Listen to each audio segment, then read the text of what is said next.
हैं। तो कुर्मी बाहर से नहीं आए हैं, कुर्मियों ने यहाँ के सारे समाज व्यवस्था को बनाया। और एक बात मैं कहूँ, यदि आप सभ्यता को देखना चाहते हैं, सभ्यता नदी किनारे डेवलप करती है, तो नदी किनारे हम बसे क्योंकि पानी मिला, घर बनाए, और घर बना करके जब हमने फसल को उपजाया तो ऑटोमेटिकली जो है कि हमारा रहना शुरू हो गया। दूसरी क्या कि जहां पर आज के दिन में 81 विधानसभा सीट है, 81 में उनको कितना अंश मिलता है इस चीज को नहीं देखा है।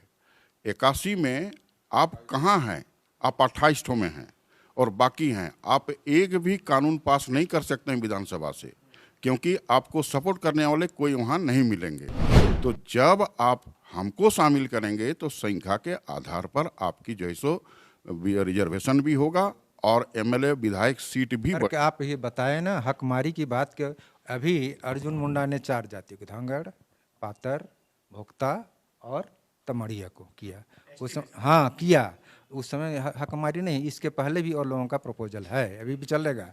तो उसमें हकमारी का सवाल नहीं। कुर्मियों के प्रति इन लोगों का जो एक फोबिया क्यों है? फोबिया तब से है 1970 के बाद जब इंडस्ट्रियलाइजेशन शुरू हुआ, तब इनको जब मिल गया आरक्षण के बल पर, या नौकरी मिल गई, या कोई पद मिला, या राजनीति में इन लोग जगह मिली, तब उस परपेचुअल उसको पीढ़ी दर पीढ़ी उसको चलाना चाहते हैं। तो आप एंटी कुर्मी सेंटीमेंट में मत जाइए। आप समग्र हमारे हम आपके भाई हैं, हम बाहर के आदमी नहीं हैं, हम आपके साथ मिलकर रहे हैं। समरस समाज बनाने में आज से नहीं, सबसे सहिया का कारोबार किसके साथ होता है? हमारे एरिया में मुंडाओं के साथ होता है। हमारा भी हुआ था, हमारा सहिया बाप हमारे होते थे, उनके भी लड़के हमारे यहाँ आते थे। उसी तरह जहाँ संथा ले लिया है वहाँ तो समरस समाज बनाने की जो बात है वो कुर्मी ने किया है। समाज को बना के रखा है, समाज को बिगाड़ने की बात नहीं करता है। एक बात मैं कहूँ इंटरेस्टिंग, क्या कहते हैं, यदि झारखंड एक गाय है, स्टेट यदि एक गाय है, तो हम तो आदिवासी, हमको पीछे का हिस्सा दीजिए, हम गोबर उठाएंगे। और आप तो आगे बढ़े हुए हैं, आप चारा खिलाइए, मतलब आप चारा खिलाइए और गोबर उठाने के नाम पर दूध आप लीजिए। तो इस तरह का तर्क दे करके यदि आज कुर्मियों को बेवकूफ़ बनाया जाएगा, कब तक बनाया जाएगा? हम अपना आइडेंटिटी की लड़ाई लड़ रहे हैं, और इंक्लूजन होने से खाली भरपाई हो सकेगा, हमें ज़्यादा कुछ लाभ नहीं मिलने वाला है। हमारे बोलने के लिए लोग बोल देते हैं, लेकिन यदि वे यहाँ का इतिहास पढ़े हुए होंगे तो उन्हें पता होगा कि अंग्रेज़ों ने जब सर्वे किया तब उन्होंने हमें 3 तरह के दर्जे में हमें रखा। एनिमिस्ट में रखा, एबोरिजिनल ट्राइब में रखा, और प्रिमिटिव ट्राइब में रखा। इसके बाद अभी जो नया सिद्धांत आया है, राढ़ सभ्यता सिद्धांत, उसके प्रतिपादक श्री प्रभात रंजन सरकार हैं, और धर्मगुरु के रूप में इसे सानंद मूर्ति के रूप में जाने जाते हैं। और उनका 182 कंट्रीज में इनके ब्रांचेज हैं, इनके फॉलोअर हैं, और इनके जो सिद्धांत हैं वहाँ चलते हैं। तो उन्होंने भी कहा कि इस राढ़ क्षेत्र के, मतलब इसी क्षेत्र के कुर्मी संप्रदाय हैं, वे कहीं बाहर से नहीं आए हैं। उनके सपोर्ट में जो उन्होंने जो कहा है उसको मैं आपको पढ़ के सुनाना चाहता हूं, ताकि लोगों के मन में ये डाउट न रहे कि लोगों ने क्या कहा। एक बात मैं ये कह देना चाहता हूं कि अभी वर्ल्ड लेवल पर मैक्रो हिस्टोरियन के रूप में अर्नल्ड टॉयनबी को जाना जाता है, और Arnold Toynbee marks and PR सरकार को कंपेयर करके पूरे वर्ल्ड में जो है कि एक आर्टिकल चला, वो सोहेल इनायतुल्लाह हैं, बहुत बड़े अमेरिकन प्रोफेसर हैं, कनाडा में भी रहे हैं। उन्होंने बहुत रिसर्च किया और उन्होंने देखा कि इतने बड़े मैक्रो लेवल के ये इतिहासकार ही नहीं, बहुत कुछ हैं। तो उन्होंने बहुत बड़ा आर्टिकल लिखा और उन्होंने इनके बारे में कहा। तो उन्हीं का जो बात है कुर्मियों के बारे में, उनके बारे में मैं आपको पढ़ के सुना देता हूँ उनकी पुस्तक से। तो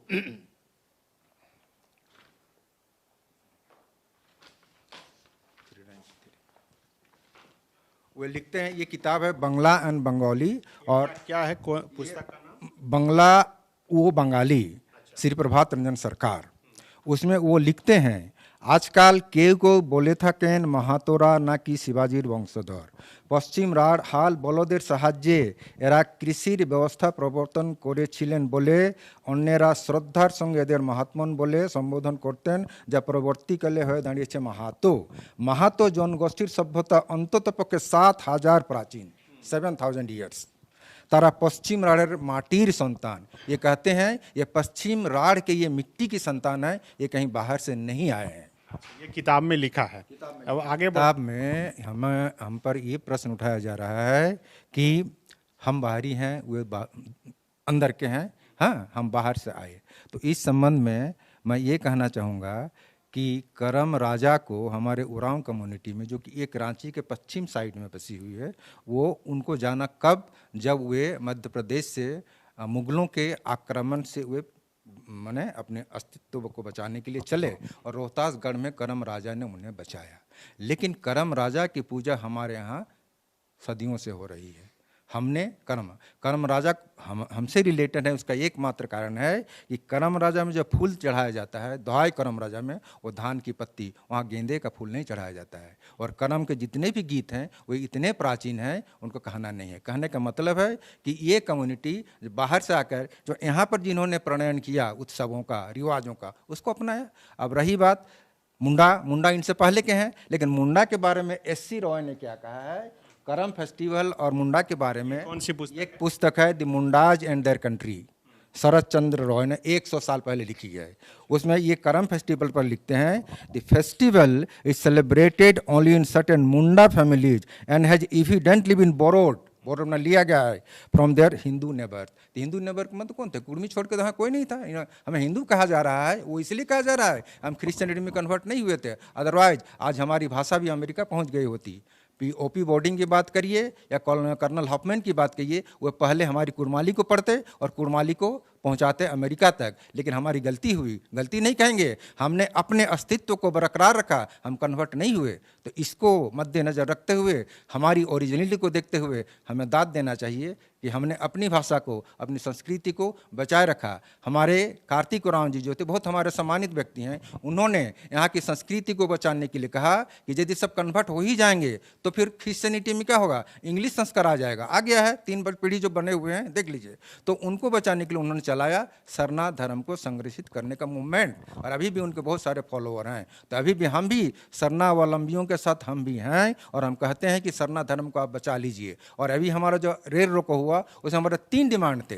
पहला था एसटी को शामिल करो, दूसरा था कुड़माली को 8 शेड्यूल मिल जाओ, और तीसरा था सरना कोड। तो सरना कोड के लिए तो हम लड़ रहे हैं, और हमारे हर गांव में सरना स्थल, जिसको ग्राम थान कहते हैं, कहीं कहीं जाहिरा थान कहते हैं, वो है। और सूरज सिंह बेसरा इस चीज़ का तस्दीक करते हैं, वो कह रहे हैं कि इनके हर एक गांव में है। तो आप सूरज सिंह बेसरा को तो आप इनकार मत कीजिए, वो उन्होंने देखा है। तो ये सारी बातें हैं। उसके बाद हम संथालों की बात पर आते हैं। संथालों की बात पर ये जो किताब है बंगला और बंगाली में जो लिखा गया है, उसको मैं थोड़ा पढ़ के आपको सुनाता हूँ। इसमें है, साउंताल रा तखन बांग्लाय आसेननी, ओरा राढ़े एसेছিলেন बांग्ला 1176 जिसको बोलते हैं, अर्थात इंग्रेजी 1769 साले মধ্যপ্রদেশের পূর্বাংশ থেকে দুর্ভিক্ষে ক্লিষ্ট হয়ে এই ৭৬-এর মনন্তরে এরা এখানে এসেছিল। সাঁওতাল বিদ্রোহ হয়েছিল তার অনেক পরে, 86 বছর পরে 1855 সালে। তাই সাঁওতালরা মধ্যপ্রদেশ আদিবাসী হলেও রাঢ়ের তথা বাংলার আদিবাসী নন। तो वे यदि हम कहते हैं कि वे हमारे इस प्रदेश में बाद में आए हैं और हमारी संस्कृति को अपनाए हैं, तो कोई गलत नहीं है, क्योंकि यहाँ की सारी संस्कृति धान से जुड़ी हुई है। यहाँ के सारे पर्व त्यौहार, आप सोहराय की बात कहें, सोहराय क्यों कहा जाता है, इनकी व्याख्या कुड़माली में मिलेगी, मैं नहीं जानता सनातन में मिलेगी नहीं। और संथाल का एक सोहराय का एक नाम बांदना है, तो बांदना से क्या मतलब है ये नहीं कर सकते हैं। और बांदना के साथ बांदना बोरदा वृत्तांत, तो बांदना में पूरे बांदना त्यौहार में बोरदा का कृतित्व है, उसका बयान किया जाता है, और उसको हम लोग पूछते हैं, उसको नचाते हैं, ठीक है। और उस पर गाना भी हमारे हैं, कपिला का पूतो भला बड़ा रंगो चंगिया हो, डाणाएंगो जय रुखो ना बोसीला हो। इतना रीझ से बरदा नाचता है, ये आपको ताजुब हो जाना पड़ेगा। ये इस तरह के जो गीत है ना, ये इतने लोकगीत इतने प्राचीन हैं, आपको ताजुब हो जाना पड़ेगा। सोहराय जरूर मनाते हैं, हमारे लोकगीतों के साथ कंपेयर करके देख लीजिए, हमारे लोकगीत उस बहुत हैं और बहुत प्राचीन हैं, ठीक है। तो ये जो हैं बाद में आए, और बाद में आकर के इन्होंने हमारी संस्कृति को अपनाया, हमने इनकी संस्कृति को नहीं अपनाया है। क्योंकि जो कहा जा रहा है राढ़ सभ्यता सिद्धांत में कि 7000 ईयर्स की हमारी सभ्यता है, और उन्होंने साफ कहा है हाल बलदेर साहाଯ୍य, मतलब हाल और बैल के सहायता से इन्होंने कृषि सभ्यता का प्रणयन किया। अब बताइएगा हाल और सभ्यता आपकी कैसी है। तो हाल के जितने भी पार्ट्स हैं, चाहे वो पांचड़ हो, चाहे वो आपका सांड हो, ठीक है, बूटा हो, मकरी हो, ये किसका नाम है, मेरा कुड़माली का। और धान की जितने प्रजाति हैं, धुसरी, बादकलमी, नेटा, केरहनी, किसका नाम है, कुर्मी का नाम है। तो हमने धान की प्रजाति को खोजा, धान की प्रजाति को आगे बढ़ाया। हमारी और मैंने माताएं बहनें बूढ़ी हैं, उन्होंने चाख करके, भी चखने की प्रक्रिया भी है, वो चख के बता देंगे कि धान कितना स्टेज में है, ये पूरा सीझा कि नहीं सीझा, ये पूरा पका कि नहीं सीझा। तो चख करके उन्होंने बताया था हमारे जेंट्स लोगों को कि इससे खाने से थोड़ा पेट की ज्वाला मिट सकती है। तब उसको फिर उपजाना शुरू किया गया। फिर हल, हमने पहले हाथ से हल बना, मतलब लकड़ी से उसका हल चलाने की प्रथा शुरू हुई हमने। तब और क्या, राढ़ सभ्यता में ये कहा कि सभ्यता तब आगे बढ़ती है जब चक्के का इन्वेंट होता है, आविष्कार होता है। तो चक्के को हमने बनाया। क्यों? क्योंकि जो धान हुआ खेत में, वो खेत लाते कैसे? तो पहले सगड़ बना छोटा छोटा टाइप का, उसका बैलगाड़ी बनी, बैलगाड़ी का उधर लीजिए, निगाह लीजिए, आलिन लीजिए, अड़ास लीजिए। ये किसके नाम है? संताली के हैं।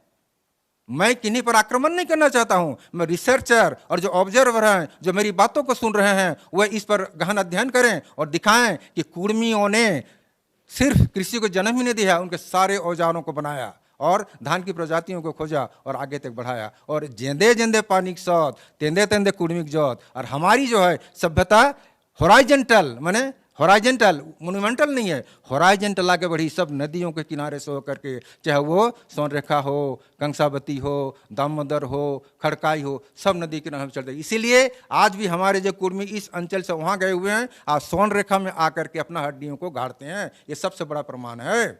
और आप जब मकर स्नान के समय जाइएगा, बहुत लोग आते हैं वहाँ पर स्नान करने और उस समय भी अपना गाड़ते हैं। हमारे लोग हैं वहाँ, उन्हें निर्देश देते हैं, उन्हें गाइड करते हैं कि यहाँ गाड़िए।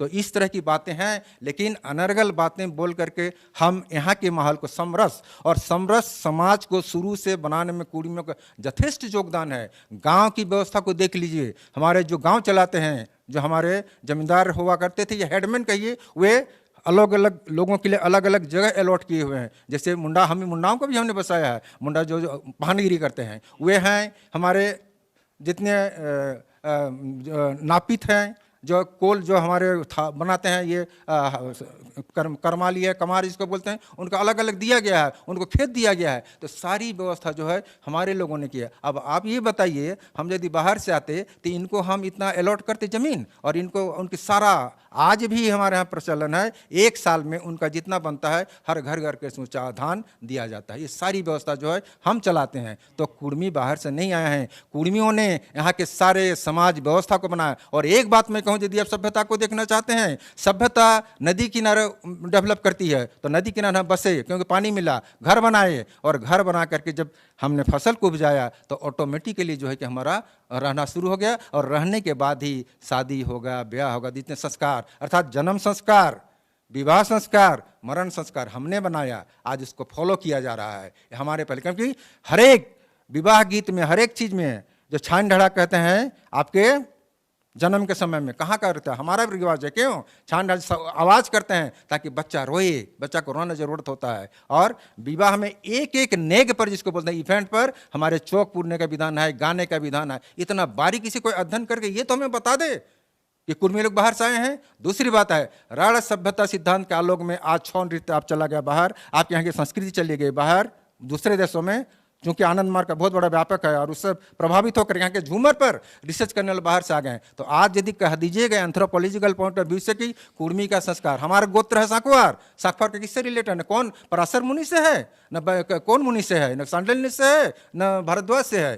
तो ये डुमरियार हैं। डुमरियार कैसे समझ? डूमर से होता है, बसरियार का बांस से होता है, काड़वार के काड़ा से होता है। लेकिन गलत इंटरप्रिटेशन करके जो TRI ने दिया, मैं नहीं कहता ये जानबूझ कर दिया या बिना जाने दिया, लेकिन सत्य वो नहीं है।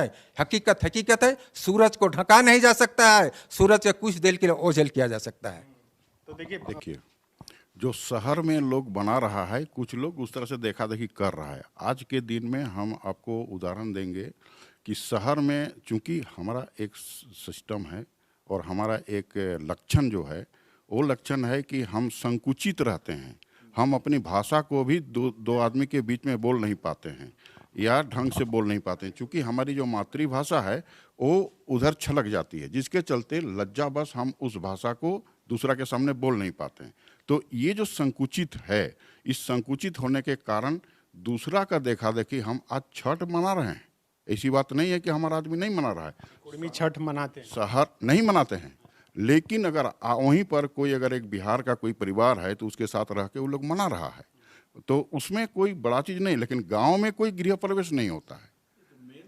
तो ये बताए ना हकमारी की बात के अभी अर्जुन मुंडा ने 4 जातियों को धांगड़, पातर, भोक्ता और तमड़िया को किया उस हाँ किया।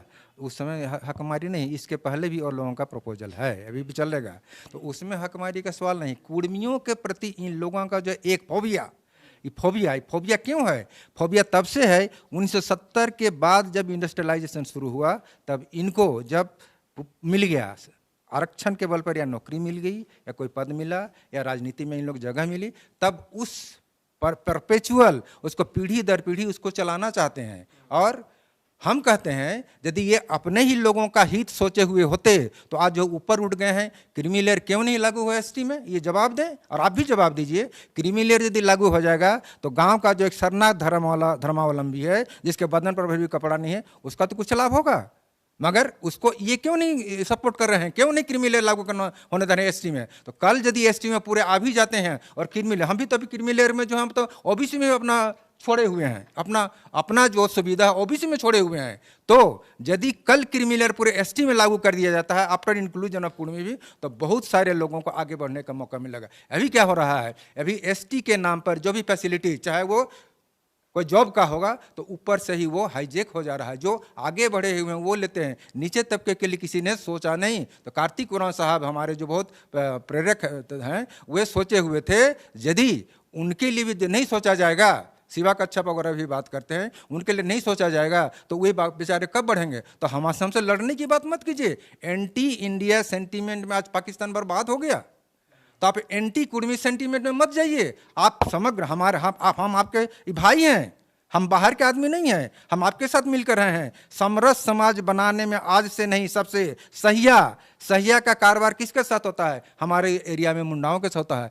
हमारा भी हुआ था। हमारा सहिया बाप हमारे होते थे, उनके भी लड़के हमारे यहाँ आते थे। उसी तरह जहाँ संथा ले लिया है वहाँ तो समरस समाज बनाने की जो बात है वो कुर्मी ने किया है, समाज को बना के रखा है, समाज को बिगाड़ने की बात नहीं करता है। आप आज विश्व के डोमिसाइल आंदोलन में भी लोगों ने अलग लाभ दिया, हमारे आंदोलन में एकजुट था उस समय। लेकिन हमसे एक बात मैं कहूँ इंटरेस्टिंग, क्या कहते हैं, यदि झारखंड एक गाय है, स्टेट यदि एक गाय है, तो हम तो आदिवासी, हमको पीछे का हिस्सा दीजिए, हम गोबर उठाएंगे। और आप तो आगे बढ़े हुए हैं, आप चारा खिलाइए, मतलब आप चारा खिलाइए और गोबर उठाने के नाम पर दूध आप लीजिए।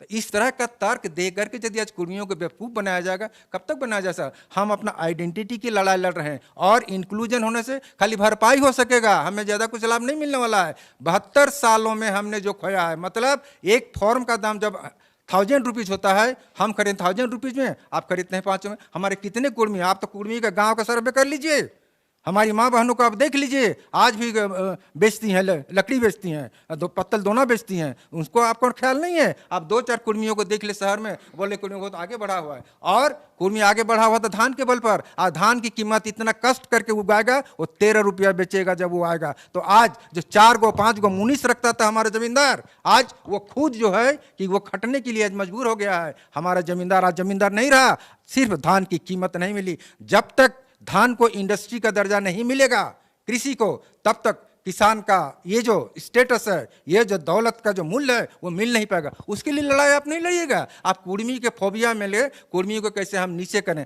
तो नीचे तो आप नहीं कर सकते हैं। और हम भी आपको भाई समझते हैं, आपको अलग नहीं समझते हैं। हम यही कहेंगे, आप सामाजिक समरसता जो बनी हुई है, हम एक साथ जो रह रहे हैं, यहाँ की साझी संस्कृति जो बनी हुई है, जैसे सीम डेगा मेरोम डेगा बोलते हैं, यहाँ के लोग व्याख्या करते हैं, सीम और मेरोम हो गया ट्राइबल, और डेगा हो गया आपका सदानी। तो ये संस्कृति मिली हुई है। तो यहाँ के बात जब हो रहे हैं, तो हमारे वहाँ भी आप जाइएगा तो मुंडा, और कल तक मतलब 1960 के ज़माने की बात मैं करूँ, 70 के पहले तक की बात, मुंडा और अब जो कुर्मी है, इस तरह का विभेद नहीं था। विभेद कब हुआ? जब ये सुविधा भोगी बन गए। सुविधा भोगी बन करके अपनी सुविधा को खोना नहीं चाहते हैं, और ब्राह्मण की तरह पीढ़ी दर पीढ़ी अपने पीढ़ियों के लिए ये इस रिजर्वेशन का लाभ लेना चाहते हैं, नीचे तबके वालों को देना नहीं चाहते हैं। इसलिए हकमारी की बात नहीं है, यहाँ कुर्मी फोबिया है। राजा भी एसटी, और प्रजा भी एसटी। हमारे मुंडा राजा, मानकी राजा, पढ़ा राजा, राजा भी एसटी का फैसिलिटी लेगा और जिसका 2 ठो खेत है वो भी लेगा। तो आज ये सोचने का समय हो गया है और मीडिया को भी ये प्रश्न करना चाहिए कि यदि आप आगे बढ़ना ही चाहते हैं तो कम से कम राजा दर्जे के लोग और IAS IPS बन गए, इंटरप्रेन्योर बन गए, 1 नंबर के इंजीनियर बन गए, ये बन गए, उनके फैमिली जो आगे बढ़ गए हैं वो तो आप कम से कम सुविधा दूसरों के लिए छोड़ दीजिए, आप हमसे लड़ने के लिए मत आइए, ठीक है। और समरस समाज यदि नहीं रहेगा तो लड़ाई भिड़ाई में आपकी ये जो एनर्जी है वो बर्बाद हो जाएगी। और इसका नतीजा देख लिए आप, ये जो बता रहे थे हमारे वृंदावन प्रोफेसर बता रहे थे कि 2000 के बाद आप देख लीजिए, आप जो माइनॉरिटी के पास, सूरज सिंह बेसरा साहब कहे हैं कि हम माइनॉरिटी में जा रहे हैं, तो माइनॉरिटी को यदि आप बचाना चाहिएगा तो कुर्मी को लाना ही पड़ेगा, कोई उपाय नहीं है। और मैं समरस समाज बनाने की मैं संदेश देना चाहूँगा और हमारे रघुनाथ महतो को वही संदेश दूँ, वो सबों को लेकर लड़े। आज ये लोग कहते हैं ना, वे चाहे सरदार हो, भूमिज हो, मांझी हो, जो भी था सबको साथ लेकर लड़े। और उस समय इस तरह की बात नहीं थी कि तुम ST हो और ये हो, उस समय एक ही बात थी, अंग्रेज और ट्राइबल, यही बात थी। और यही बात प्रणय चंद्र सिन्हा एक हैं जो छोटी रेल लाइन के ऊपर लिखे हुए हैं, वो लिखते हैं कि रेल पर बैठ कर हम जाते हैं तो दोनों तरफ हमें सिर्फ आदिवासियों के गांव दिखाई पड़ते हैं। उसमें कुर्मी की बात नहीं होती है, आदिवासी की बात होती है। तो हमारी पहचान है, हमारी पहचान थी, हमारी पहचान रहेगी। फ्रैंकलिन बाखला ने शैलेंद्र दादा के साथ कम से कम 20 सीरीज का इन्होंने लिखा और शैलेंद्र दादा ने उनको जवाब दे दिया। कहने का मतलब इस तरह के बेतु का प्रश्न उठा कर कोई बात नहीं। तो क्या हम अपनी आइडेंटिटी को न बचाएं? क्या हम अपनी अस्मिता को न बचाएं? क्या हमारे लोग जो आज भी पैसे के अभाव में बच्चों को नहीं पढ़ा पा रहे हैं, जॉब रिजल्ट बने, आज एक ऑफिस में जाकर देख लीजिए, हर एक ऑफिस में आपको ये मिल जाएंगे। तो पैमाना होता है विकास का, कितने IAS हैं, कितने IPS हैं, कितने क्लास 1 है, ये सारा पैमाना होता है एंटरप्रेन्योर है। ये नहीं कि कुर्मी लोग खाली हवा खड़ा कर दिया गया है, कुर्मी लोग बहुत बड़े आगे बढ़े हुए हैं, नहीं। आप जाके गाँव में जाके सर्वे कर लीजिए। तो मैं यही कहना चाहूँगा अंत में, ये लोग यदि अपने भाइयों को आगे बढ़ना देना चाहते हैं तो जो लोग सुविधा भोगी हैं वह सुविधा का त्याग करें, आगे आने दें। और हमारी अंतिम बात यही, वो पुष्प चमन के खिले रहो, बन कर बहारें छाओ हरदम, डाली से डाली मिले रहो। धन्यवाद, जोहार। बिल्कुल देखिए ये